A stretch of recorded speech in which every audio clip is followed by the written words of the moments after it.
สบายดีนะมีเพลงกันนะหลงหักสาวต่างวายเนาะแต่งเดียวไม่ไหมเนาะ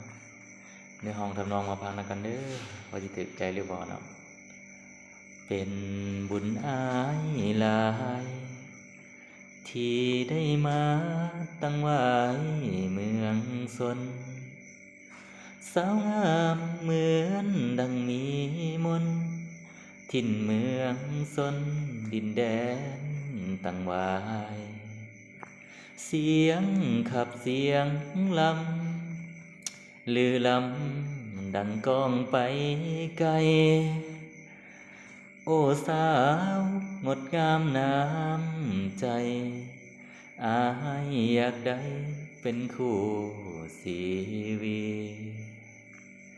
ดินแดนแห่งนี้สวยงามดีผู้สาวสนเผ่าดินแดนดูกไดโนเสาร์เป็นกกเขาสัตว์ห้อยล้านปี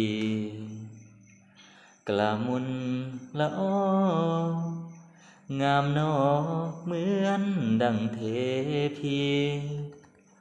ดินแดนตั้งไว้แห่งนี้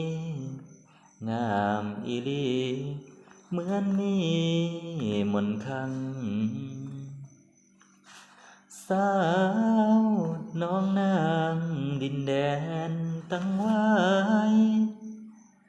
หากน้องยังบ่มีภัยบ่าวคนไกลอยากขอไม้ปองอยากมาร่วมเฮียงเคียงคู่กับแม่เนื้อทองอยากเดอยากควมหองกับเนื้อทองสาวบ้านตั้งไว้หากบุญอายหลายคงจะได้อยู่ห่วงสายคา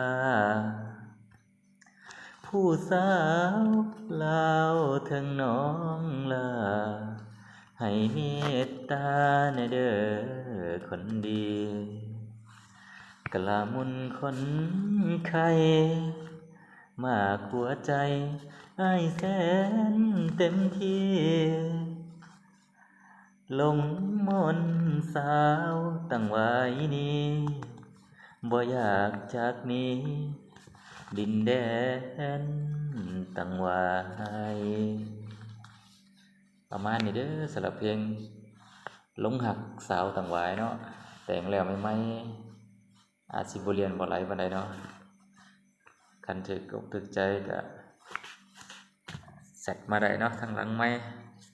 ลงกันได้เนาะขอบใจหลายๆ